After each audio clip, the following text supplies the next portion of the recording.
स्वागत है। यहाँ आपको यूपीएससी, एसएससी, रेलवे व पटवार, ग्राम सेवक, राजस्थान पुलिस, वन रक्षक, वन पाल, लैब असिस्टेंट, महिला supervisor, REET level first second, RAS और second grade, first grade all subject की तैयारी करवाई जाएगी। अगर आप चैनल पर नए हैं तो प्लीज परवाल एजुकेशन ग्रुप को सब्सक्राइब। तो हमारा क्या उत्तर होना चाहिए? रोहू मछली नहीं आएगा, रोहू मछली नहीं आएगा, बाकी दोनों सही है, 1 और 3, उत्तर नंबर सी। चलिए अगले क्वेश्चन की ओर चलते हैं। निम्नलिखित में से एक वास्तविक फल है। वास्तविक फल एक परिपक्व अंडाशय से निर्मित होने वाला फल वास्तविक फल होता है। एक परिपक्व अंडाशय से निर्मित होने वाला फल क्या कहलाता है? वास्तविक फल होता है। जबकि अंडाशय के अतिरिक्त पौधे के अन्य किसी भाग से उत्पन्न होने वाला फल छद्म या झूठा फल होता है या अवास्तविक फल कहलाता है। अब दोस्तों मैं वास्तविक फल आपके सामने बता रहा हूँ। वास्तविक फल जो है उनमें क्या क्या है? अमरूद है, अमरूद। परवाल एजुकेशन ग्रुप में आप सभी का स्वागत है। यहाँ आपको यूपीएससी, एसएससी, रेलवे व पटवार, ग्राम सेवक, राजस्थान पुलिस, वन रक्षक, वन पाल, लैब असिस्टेंट, महिला supervisor, REET level first second, RAS और second grade, first grade all subject की तैयारी करवाई जाएगी।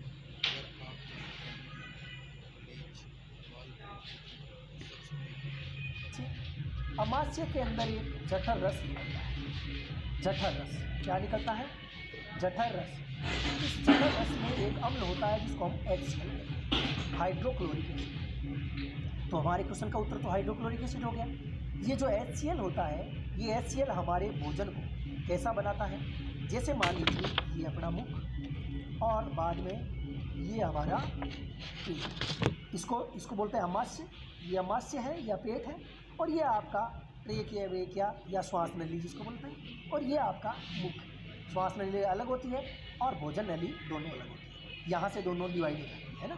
तो भोजन आपका पेट में ऐसे आता है, भोजन नली के माध्यम से। मुख में आप भोजन लेंगे, जैसे ही चबाएंगे उस दौरान लाल ग्रंथि के द्वारा जो एंजाइम स्रावित होते हैं वो भोजन को क्षारीय बना देते हैं। अब ये भोजन आएगा पेट में, भोजन पेट में है तो उसको अम्लीय बनाने का काम कौन करेगा?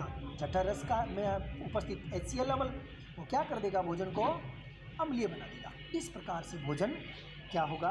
पाचन जल्दी होता है और सदुपयोग भी होता है। कई बार हमारा जठर रस HCl का स्त्रवण ज़्यादा कर देता है, जिसकी वजह से हमारे पेट में क्या हो जाती है? एसिडिटी, बहुत ज़्यादा पेट में जलन होती है, उसको हम एसिडिटी कहते हैं। अब एसिडिटी के दौरान हमें क्या करना चाहिए मित्रों? एसिडिटी जब भी होती है तो हम दौड़ करके मेडिकल पर जाते हैं और उसको बोलते हैं गुरुजी, या मेडिकल वाले को बोलते हैं, स्टोर वाले को, भाई साहब जल्दी से मुझे या तो इनो दे दो या कुछ ऐसी टेबलेट दो ताकि मेरी जलन खत्म हो जाए, पेट में एसिडिटी हो गई। वो हमें इनो देता है, और इनो में होता है मैग्नीशियम हाइड्रोक्साइड। क्या होता है? मैग्नीशियम हाइड्रोक्साइड, जिसे मिल्क ऑफ मैग्नीशिया कहते हैं, मैग्नीशियम का दूध कहते हैं। ठीक है। अब ये होता है क्षारीय। जैसे ही इसको पियोगे तो पीते ही जो अम्ल है हाइड्रोक्लोरिक एसिड वो क्या हो जाएगा? संतुलित हो जाएगा और भोजन आपका पेट शांत हो जाएगा। अगला प्रश्न है, कौन भौतिक परिवर्तन है? मित्रों भौतिक परिवर्तन कौन है? ऑप्शन आपके सामने है। रसोई गैस का जलना, दूध का फट जाना, जल में चीनी का घुलना और भोजन का पचना। ये आपके सामने 4 ऑप्शन थे। अब आपको बताना है भौतिक परिवर्तन। समय आपका शुरू हो चुका है। भौतिक परिवर्तन मित्रों, भौतिक परिवर्तन के बारे में समय आपका पूरा हो गया। रसोई गैस का जलना मित्रों, आग जली है, या यूँ कह सकते हैं गैस जली है। गैस क्या हुई? गैस जली, किसकी उपस्थिति में जली? ऑक्सीजन की उपस्थिति में। तो गैस जलने से यहाँ गैस कौन सी हो सकती है? यदि मान लीजिए हमने CNG गैस घर में ला रखी है तो CNG गैस में CH4 मेथेन ज़्यादा होती है ना। तो ये गैस जलेगी O2 की, चलने के बाद में CO2 बन जाएगी, कुछ और चीज़ें बन जाएगी। तो ये एक रासायनिक परिवर्तन है, न कि भौतिक। दूध का फट जाना मित्रों, दूध जो होता है उसमें एक शर्करा होती है जिसको हम लैक्टोज शर्करा कहते हैं। क्या बोलते हैं? लैक्टोज शर्करा। जैसे ही दूध फटेगा तो लैक्टोज शर्करा किस में कन्वर्ट हो जाती है? लैक्टिक एसिड में। तो दूध भी फट गया है। क्या फटा हुआ दूध वापस दूध बन सकता है? गुरुजी नहीं बन सकता। तो ये रासायनिक परिवर्तन है। क्या गैस जलने के बाद जो नए पदार्थ बने क्या उनको वापस गैस बनाया जा सकता है? नहीं गुरुजी। तो वो भी क्या है? वो रासायनिक परिवर्तन है। जल में चीनी का घोल। मित्रों पानी के अंदर चीनी को घोल दो। घोल दिया गुरुजी, घोल दिया। अब एक काम करो, धूप में छोड़ दो। धूप में छोड़ोगे, टेम्परेचर पड़ेगा सूरज का, जल का वाष्पीकरण हो जाएगा, वापिस चीनी बच जाएगी। चीनी ने अपना मूल स्थान प्राप्त कर लिया। इसका मतलब जल में चीनी का घुलना भौतिक परिवर्तन है, न कि रासायनिक परिवर्तन। भोजन का पचना। मित्रों भोजन आपका पेट में डाला आपने और पच गया। पचने के बाद अपशिष्ट पदार्थ पाकिस्तान की ओर चले गए और काम की चीज़ें हैं वो कहाँ हो गई? हमारे शरीर में रक्त के साथ मिल गई। क्या इन सभी चीज़ों को वापस भोजन बनाया जा सकता है? नहीं, रासायनिक परिवर्तन। ओके चलिए अगला, मानव शरीर की सबसे छोटी हड्डी। मानव शरीर की सबसे छोटी हड्डी, ये हजारों बार क्वेश्चन आया है। नाखून की, स्टेपीज की, जबड़े की हड्डी, नाक की हड्डी। क्या उत्तर होगा? फटाफट बता दो, टाइम नहीं लगना चाहिए। मानव शरीर की सबसे छोटी हड्डी। समय आपका पूरा हो गया। मित्रों इस क्वेश्चन का उत्तर क्या रहेगा? आपके स्टेपीज। स्टेपीज क्या होती है? ये कान की हड्डी होती है। ये हमारे शरीर की सबसे छोटी हड्डी होती है। जबकि कभी क्वेश्चन आ जाता है कि शरीर में सबसे बड़ी हड्डी कौन सी होती है? सबसे बड़ी हड्डी या अस्थि कौन सी होती है? तो हम बताते हैं जांघ की। कौन सी? फीमर। मित्रों जांघ की जो हड्डी होती है फीमर सबसे बड़ी होती है। हमारे शरीर का सबसे बड़ा अंग कौन सा है? हमारे शरीर का सबसे बड़ा अंग कौन सा है? हमारी त्वचा। हमारी जो त्वचा होती है ना, ये हमारे शरीर का क्या है? सबसे बड़ा अंग है। बिल्कुल याद रहेगा ना? ठीक है। और हमारे शरीर की सबसे बड़ी यदि ग्रंथि पूछे तो क्या बताओगे? यकृत। बिल्कुल सही है, यकृत है। चलिए अगले क्वेश्चन की ओर चलते हैं। अगला प्रश्न है, वायुमंडल में किस गैस का प्रतिशत सर्वाधिक है? मित्रों 4 ऑप्शन आपके सामने, nitrogen, oxygen, hydrogen, carbon dioxide. समय आपका शुरू हो चुका है। वायुमंडल में किस गैस का प्रतिशत सर्वाधिक है? बहुत ही अच्छा क्वेश्चन है, लेकिन ये क्वेश्चन बहुत बार आया है। ये सर्वाधिक वाला क्वेश्चन ईजी है, लेकिन इसमें आगे एक चीज़ पूछी जाती है कई बार, वो मैं आपको बताता हूँ। मित्रों नाइट्रोजन लगभग 78% है, ऑक्सीजन लगभग 20 से थोड़ी ज़्यादा यानी लगभग 21% के आसपास, 20.93। लेकिन तीसरी सबसे ज़्यादा जो गैस है ना, वो क्वेश्चन पूछा जाता है। तीसरी सबसे बड़ी गैस मित्रों CO2 चौथी सबसे बड़ी गैस है। पहली हो गई नाइट्रोजन, दूसरी हो गई ऑक्सीजन, तीसरी सबसे सर्वाधिक पाई जाने वाली गैस है आर्गन। वेरी इंपॉर्टेंट है आर्गन। गुरुजी कितनी हुए? हाँ ये होती है 0.93%। ओके, जबकि 4 नंबर पे कौन होता है? CO2। CO2 की मात्रा कितनी होती है? 0.03%। ओके चलिए अगला क्वेश्चन। गाय के थनों से दूध उतारने वाला हार्मोन कौन सा है? मित्रों 4 ऑप्शन आपके सामने, सोमेटोट्रोपिन, ऑक्सीटोसिन, इंटरफेरोन और इंसुलिन। समय आपका शुरू हो चुका है। गाय के थनों में दूध उतारने वाला हार्मोन, वेरी गुड, शाबाश, बहुत बढ़िया, समय पूरा हो गया। हाँ जी, ऑक्सीटोसिन। मित्रों इस हार्मोन का नाम क्या है? ऑक्सीटोसिन। ऑक्सीटोसिन हार्मोन आपने कभी देखा होगा, अखबारों में पढ़ा होगा कि लोग बाज़ार में, सब्जी मंडी में बड़ी बड़ी लौकी, बड़े बड़े सब्जी लेकर के आ जाते हैं। लौकी का 5 किलो का, 10 किलो का लेके आ गया, कोई पेठा 5 किलो का ले आया, कोई 10 किलो का ले आया, है ना, कोई तरबूज बड़े बड़े ले आया। ये सारे के सारे क्यों होते हैं? ये ऑक्सीटोसिन। ऑक्सीटोसिन एक वृद्धि कारक हार्मोन है। क्या है? ये वृद्धि कारक हार्मोन है, ठीक है। और ये ऑक्सीटोसिन जो होता है ये गाय भैंस में दूध उतारने वाला हार्मोन है, और फल सब्जियों में इसको लगा देने से उत्पादन बढ़ जाता है, उनका आकार बढ़ जाता है। चलिए अगला प्रश्न, वायु प्रदूषण का कारक क्या है? मित्रों सीसा, तांबा, जस्ता, सोना। क्वेश्चन का समय शुरू हो चुका है। समय बहुत कम है, 5 सेकंड आपका समय पूरा। वायु प्रदूषण का कारण हमें बताना है। मित्रों वायु प्रदूषण का मुख्य होता है कारक पीबी। पीबी को बोलते हैं लेड। क्या बोलते हैं? लेड। इसे सीसा भी बोलते हैं, सीसा भी बोलते हैं, ठीक है। इसका परमाणु क्रमांक 82 होता है, 82। ओके, ये वायु प्रदूषण का एक प्रमुख कारक है, ठीक है। चलिए अगला क्वेश्चन, HIV से होने वाला रोग। HIV एक आपका जो HIV रोग होता है वो एड्स होता है या कैंसर होता है या आताशक होता है या क्षय रोग होता है, आपको बताना है। समय आपका शुरू हो गया। HIV से होने वाला रोग, यानी यहाँ HIV एक वायरस है, human immuno virus, human immuno virus. इस वायरस के कारण एड्स होता है। क्या होता है? एड्स। मित्रों, इस एड्स का पूरा एक्वायर्ड इम्यूनो डेफिशिएंसी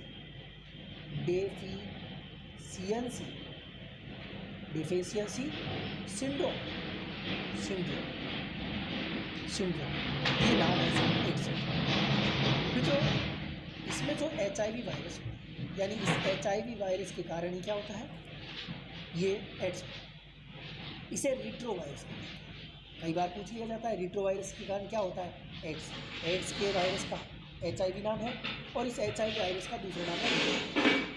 मित्रों, ये सिंगल स्टेट RNA होता है। सिंगल का मतलब SRNA।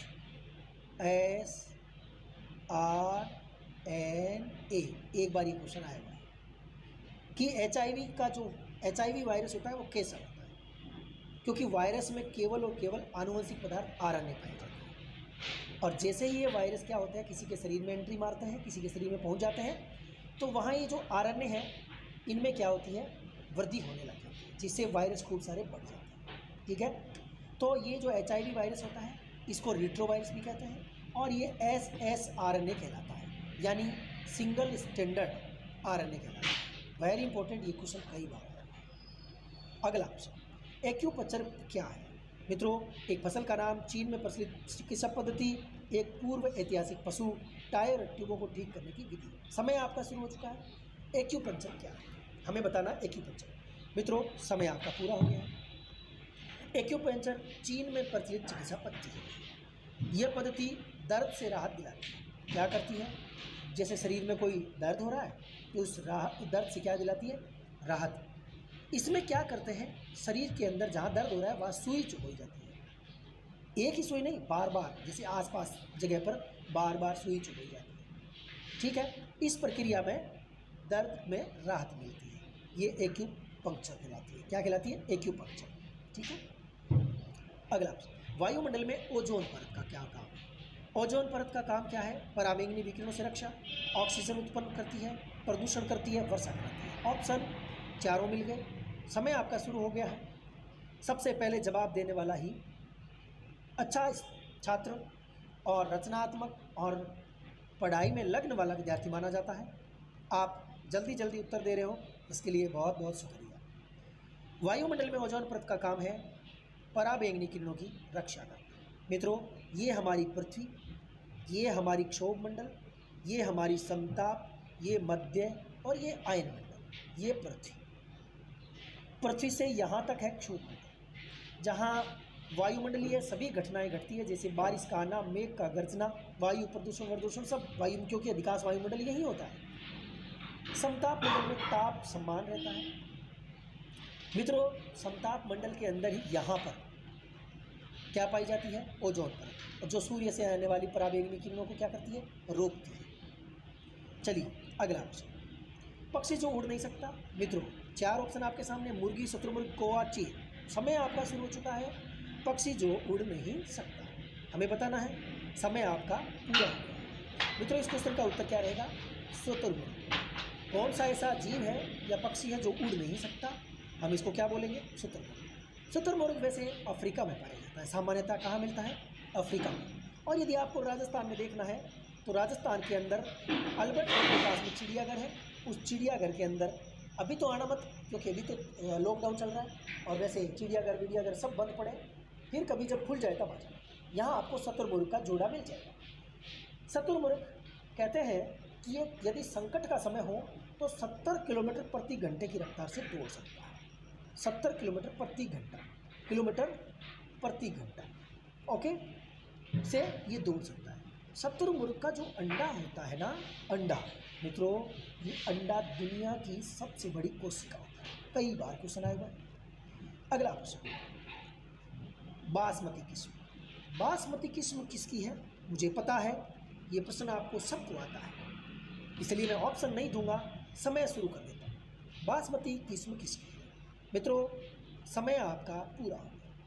आपने जवाब देने का प्रयास किया चावल के बारे में, बहुत ही अच्छी बात है। ये चावल की एक किस्म है बासमती। मित्रों, चावल की अन्य किस्मों की बात करें तो कल्याण सोना, सोनालिका, सोनालिका, कल्याण सोनालिका, मालविका, प्रताप आदि चावल की किस्में हैं। दोस्तों, हमारे राजस्थान के बांसवाड़ा में एक कृषि अनुसंधान संस्थान है, इसने चावल की एक बेहतरीन किस्म का विकास किया। उसका नाम है माही सुगंधा। वेरी इंपॉर्टेंट, माही सुगंधा। चलो गुरुजी, तो बता दो चावल सबसे ज़्यादा कहाँ होते हैं? बिल्कुल, चावल सबसे ज़्यादा गंगानगर में ही होते हैं, जबकि हमारे देश में सबसे ज़्यादा चावल कहाँ होते हैं वर्तमान में? देखो मित्रों, पहले चावल होता था आपके सबसे ज़्यादा पंजाब में, और इस बार 2017-18 के नवीनतम डेटा के अनुसार चावल सबसे ज़्यादा पश्चिम बंगाल में। Very important. जबकि प्रतिशत के हिसाब से या प्रति एकड़ के हिसाब से यदि पूछा जाए कि चावल सबसे कहाँ होता है ज़्यादा, तब हमें क्या बताना है? पंजाब। बताना है। चलो अगला क्वेश्चन, पानी में नमक मिलाने से क्या होता है? गुरुजी, कुछ नहीं होता, खारा हो जाता है। ना, असली क्वेश्चन पढ़ो और इसके 4 ऑप्शन देखो। उबाल बिंदु बढ़ जाता है, उबाल बिंदु घट जाता है, गलन बिंदु बढ़ जाता है, उबाल बिंदु अपरिवर्तित रहता है। समय आपका शुरू हो चुका है। पानी में नमक मिला दो, नमक मिलाते ही पानी का क्या हाल होगा? गुरुजी, हाल चाल तो अच्छा ही होगा। कुछ नहीं, देखो हम पानी लेते हैं 2, एक तो ये लिया मैंने बर्तन में पानी, चलो ऊपर से खुला छोड़ देते हैं, ठीक है। दूसरा बर्तन मैंने लिया ये, ठीक है, मैंने इसमें भी पानी मिला रखा है, इसमें भी पानी, ठीक है। नीचे मैंने आग लगा दी, इसके नीचे भी मैंने आग लगा दी। मित्रों, इसमें केवल और केवल पानी, और इसमें पानी के साथ क्या ठोक रखा है? क्वेश्चन वाला नमक। दोनों को जलाओ, मतलब दोनों को उबालना है। आपको याद होगा मित्रों, पानी 100 डिग्री सेंटीग्रेड पर उबलता है। आपको याद है ना, पानी कितने डिग्री सेंटीग्रेड पर उबलता है? 100 पर। अब ऐसा है कि जैसे ही आप दोनों पानी को बराबर गर्म करोगे तो ये तो 100 डिग्री पर उबल जाएगा, लेकिन यानी पानी को उबालना, यानी जो पानी का उबाल बिंदु होता है उसको क्वथनांक कहते हैं। क्या कहते हैं? क्वथनांक, ठीक है, अर्थात बॉइलिंग पॉइंट बोल दो। और यहाँ हमने क्या कर रखा है? नमक मिला रखा है। मित्रों, ये 100 डिग्री पर नहीं उबलेगा, इसमें 100 से थोड़ा सा ज़्यादा, यानी 100.5 डिग्री सेंटीग्रेड टेम्परेचर देना पड़ेगा। यानी क्वथनांक इसका क्या हो गया? ज़्यादा हो गया, यानी ये अधिक ताप पर उबलेगा, ये कम ताप पर उबल जाएगा। और उबलने को बोलते हैं क्वथनांक, अर्थात बॉइलिंग पॉइंट। तो बताइए क्या होगा इस क्वेश्चन का उत्तर? क्वथनांक बढ़ेगा, बिल्कुल बढ़ेगा ना, अर्थात उबाल बिंदु बढ़ जाता है, क्वथनांक बढ़ जाता है। क्या उत्तर रहेगा? ए। चलो अगले क्वेश्चन की ओर चलते हैं। अगला प्रश्न है, एनीमिया रोग का कारण क्या है? एनीमिया, मित्रों, एनीमिया का मतलब होता है रक्त की कमी। अब आपको बताना है, 4 ऑप्शन आपके सामने हैं, समय आपका शुरू हो चुका है। एनीमिया रोग का कारण क्या है? गुरुजी, एनीमिया रोग का कारण होता है रक्त की कमी। बिल्कुल, ये बात तो सही है, लेकिन यहाँ 4 ऑप्शन है, इनमें से क्या होगा? लोहे की अधिकता, आयोडीन की कमी, लोहे की कमी। मित्रों, हमारे शरीर में लोहे की जब कमी होगी तो एनीमिया रोग हो जाएगा। कैसे गुरुजी? आपको याद होगा कि हमारा जो रक्त होता है, इस रक्त में हीमोग्लोबिन होता है। क्या होता है? हीमोग्लोबिन। हीमोग्लोबिन में क्या होता है? आयरन और ग्लोबिन प्रोटीन होती है। आयरन और क्या होता है? Globin protein. मित्रों, हीमोग्लोबिन क्या करता है? रक्त निर्माण में महती भूमिका निभाता है, ऑक्सीजन का ट्रांसपोर्ट करता है, और हीमोग्लोबिन में आयरन होता है। यदि हमारे शरीर में आयरन कम होगा, सीधी सी बात है, रक्त नहीं बनेगा। जब रक्त नहीं बनेगा, शरीर में ऑक्सीजन का ट्रांसपोर्ट कम हो जाएगा। ऑक्सीजन का ट्रांसपोर्ट कम होगा तो चक्कर आएंगे, गिर जाएंगे, अर्थात रक्त की कमी हो जाएगी शरीर में। तो रक्त की कमी कैसे होगी? लोहे की कमी से। तो गुरुजी लोहे का बड़ी बड़ी डंठल खा लें, लोहे के जो बड़े बड़े कील होती है वो खा लेते हैं, सही हो जाएगा शरीर? नहीं, ऐसा नहीं है। ये चीज़ें नहीं खानी चाहिए, ये आपके शरीर को नुकसान कर देगी। तो गुरुजी मित्रों फल सब्जियां खाओ, फल सब्जियों में आयरन खूब होता है, ठीक है। चलिए अगला क्वेश्चन, पोलियो रोग का जनक कौन है? मित्रों पोलियो का जनक होता है जीवाणु, कवक, विषाणु, प्रोटोजोआ। समय आपका शुरू हो गया है। पोलियो समय आपका शुरू हो चुका है और समय आपका ख़त्म भी हो चुका है। पोलियो एक वायरस जनित रोग है। मित्रों पोलियो एक वायरस जनित रोग है। पोलियो में पूरा शरीर लकवाग्रस्त हो जाता है, या कोई एक हाथ या पैर लकवाग्रस्त हो जाता है। आहार नाल और तंत्रिका तंत्र इसमें डिस्टर्ब हो जाता है। ये पोलियो, ठीक है। मित्रों भारत में पल्स पोलियो अभियान 1995 में लाया गया, ठीक है। और सब विश्व स्वास्थ्य संगठन यानी WHO ने विश्व स्वास्थ्य संगठन ने भारत को 27 मार्च 2014 को पूरे भारत को पोलियो मुक्त घोषित कर दिया। ये तारीख आपको रटनी है। अगला क्वेश्चन, रेबीज के टीके का आविष्कार किसने किया? मित्रों रेबीज का जो टीका है वो किसने बनाया? ऑप्शन आपके सामने है, डॉक्टर सोक, डॉक्टर साविन, लुई पास्चर, उपरोक्त तीनों ने मिलकर। समय आपका शुरू हो चुका है। रेबीज के टीके का आविष्कार किसने किया आपको बताना है। मित्रों समय आपका पूरा। इस क्वेश्चन का उत्तर क्या होगा? Louis Pasteur. रेबीज क्या होता है? रेबीज को हाइड्रोफोबिया भी कहते हैं। क्या कहते हैं? हाइड्रोफोबिया, यानी वह रोग जिसे व्यक्ति को पानी से डर लगता है, रेबीज, हाइड्रोफोबिया। और ये कुत्ते से, गाय से, बकरी से, बंदर से आदि से ये रोग फैल जाता है, ठीक है। रेबीज है। तो मित्रों रेबीज के टीके का आविष्कार किसने किया? Louis Pasteur. विद्युत मीटर गणक उपयोगिता दर्शाता है। विद्युत मीटर, मित्रों अपने घरों में क्या होता है? मीटर लगा होता है, और मीटर हमें क्या बताता है? एम्पियर, डिस्क में, वोल्ट में, यूनिट में। यानी हमने जो घर में विद्युत का उपयोग किया उस विद्युत उपयोग को किस में दिखाता है? 4 ऑप्शन आपके सामने। समय आपका शुरू हो चुका है, जल्दी से बताओ विद्युत मीटर गणक किस में काम मतलब किस में बताता है ऊर्जा को? मित्रों ये यूनिट में बताता है। किस में बताता है? यूनिट में।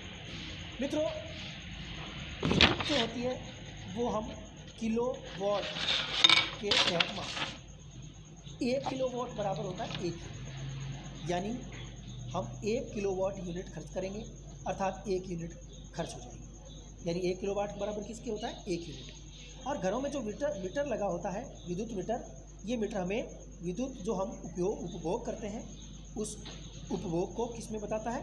यूनिट में, कि आपकी इतनी यूनिट आ गई है ना। अगला प्रश्न,